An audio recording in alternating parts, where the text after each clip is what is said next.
Good morning, students. Previously, I explained the complex compounds introduction part, types of ligands, what is the complex compound, types of complex compounds, monodentate ligand, bidentate ligand, different introduction part areas I explained, including with Werner's theory. Now, in the complex compound, next continuation theory, valency bond theory, after Werner's theory. What is the valency bond theory is telling?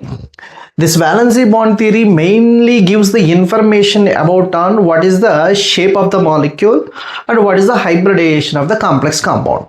Shape of the complex compound and hybridization of the complex compound. This valency bond theory mainly tells that shape of complex and hybridization of the complex.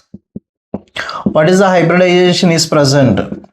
sp3 dsp2 sp3 d2 or d2 sp3, that hybridization information, and magnetic behavior, magnetic property. But here drawbacks are there in the valency bond theory. The drawbacks is explained by next concept, that is crystal field theory. According to valency bond theory, the shape of the molecule and the hybridization of the molecule and the magnetic properties of the complex compounds is explained. Look at the first example, CO, NH3, 6 times and Cl3. In this complex compound, what is the central metal atom hybridization? What is the shape of the complex? And what is the magnetic property of the complex? So this concept is useful for both NEET as well as mains students. Compulsory, they are regularly asking one question from this area, from this theory part. CO, NH3, 6 times Cl3. Observed here how many ligands are present? 6 ligands are present. 6 ligands are present. Basically, we are expecting what is the shape of the molecule? Octahedral. You know octahedral arrangement around the central metal atom. Just observe, imagine here the center metal is present, here the ligand, here the ligand, here the ligand, here the ligand. Above plane one ligand, below the plane another ligand is present. The shape of the molecule is octahedral. What is the cobalt oxidation state here? Here the -3, here the +3. Cobalt oxidation state is, NH3 is a neutral ligand.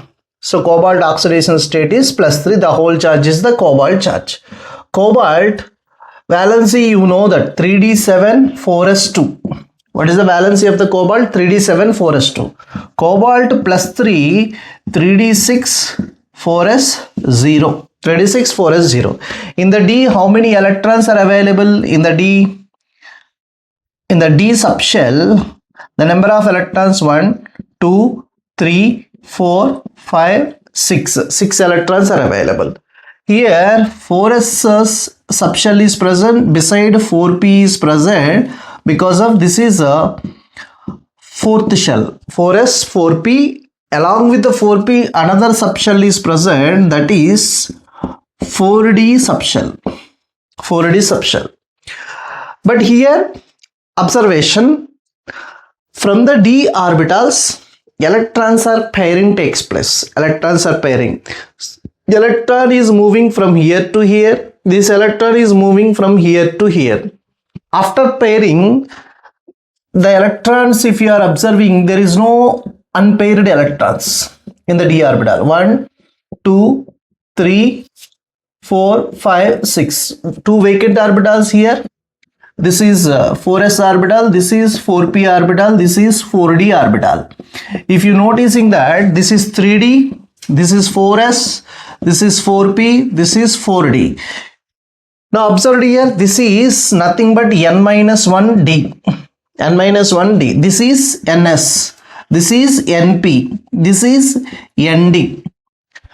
So basically ligand donate the pair of electrons to vacant orbital of central metal atom, because of it is act as a Lewis acid, this is act as a Lewis base. So that amine donate the pair of electrons from nitrogen, form the coordinate covalent bond and utilizes 6 orbitals, vacant orbitals of central metal atom. 6 vacant orbital of central metal atom. So D2sp3, one more ligand. What is the hybridization here? D2sp3. What is the importance of this complex compound as per the valency bond theory? Hybridization. Without pairing, observed carefully, without pairing of electrons, hybridization utilizing these 6 orbitals, 1 4s orbital, 3 4p orbitals, 2 4d orbital, then hybridization is sp3d2. But here after pairing takes place, hybridization is D2sp3 hybridization. What is the hybridization of this complex? D2sp3. Why it is happening? Why the electrons are pairing up? That is not explained by valency bond theory. That is the drawback of the valency bond theory. Some complexes in metal ligands pair up the electrons of the central metal atom, then using the inner orbitals. This n-1 is inner d orbital. This nd is the outer orbital. Some complexes using inner d orbital, some complexes using outer d orbital. Why it is happening? That is not explained by valency bond theory. So valency bond theory only just explains the hybridization of the complex based on the magnetic behavior.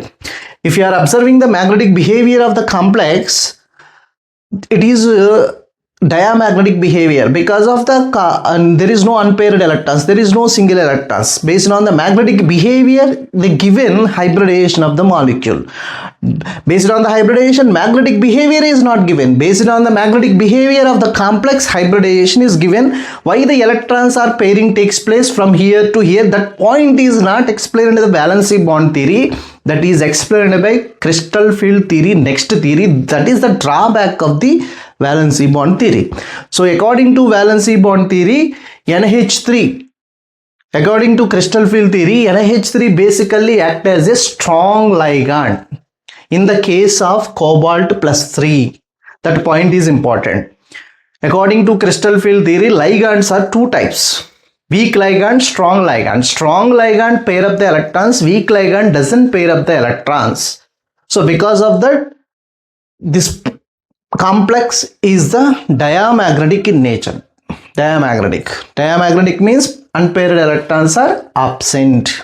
So CONH3 6 times Cl3, hybridization is D2sp3, magnetic nature is diamagnetic, and 6 ligands are present, octahedral complex. So remember this point as per the crystal field theory,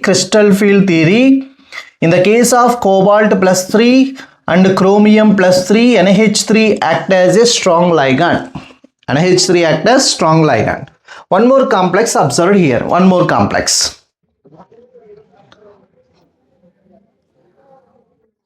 Observed here, that one more complex is tetracarbonyl nickel. What is the central metal atom here? The central metal atom is nickel. Nickel atomic number, you know that, electronic configuration 3d8 4s2, valency electronic configuration. In the valency shell in the 3d, how many electrons are available here? 8 electrons are available. 1 2 3 4 5 6 7 8. In the 4s 2 electrons are available. So here also observed here, the electrons from the 4s is moving from 4s to 3d. Here one electron is available, here one electron is available. The 2 electrons entering into the 3d orbital. 1 2 3 4 5 6 7 8 9 10. Here the 4s is available, beside 4p is available. 4p is available. Why it is happening actually, that is not explained by valency bond theory. Valency bond theory explains only hybridization. Hybridization explained based on the magnetic behavior of the complex. Remember that. So now here any unpaired electrons are there? There is no unpaired electrons. So due to absence of unpaired electrons, the magnetic nature of this complex is diamagnetic behavior. How many vacant orbitals are available? 4 vacant orbitals. Here how many ligands? 4 ligands. CO. Donate the pair of electrons. Donate the pair of electrons. Donate the pair of electrons. Donate the pair of electrons. What is the hybridization? Hybridization is sp3. Hybridization is sp3. You know that already. If hybridization is sp3, the shape of the molecule is nothing but tetrahedral arrangement. The shape of the molecule is tetrahedral arrangement. So the shape is tetrahedral, hybridization is sp3, and magnetic nature is diamagnetic. Remember students, shape of the molecule, that means hybridization is given based on the magnetic behavior. So, but it doesn't explains the this ligand is a weak ligand or strong ligand. Basically, strong ligands pair up the electrons from one orbital to another orbital. Electron is moving, then pairing takes place. That point is not explained why it is happening. Actually, that is not explained by valency bond theory. That is explained by crystal field theory. So, according to crystal field theory, CO is the strong ligand. This case is important. Weak ligand, strong ligand, ligand field strength order. Basically, strong ligands pair up the metal electrons, but not by weak ligands. That point is very important. So next complex we'll discuss with different examples. Let's go to the next example, students.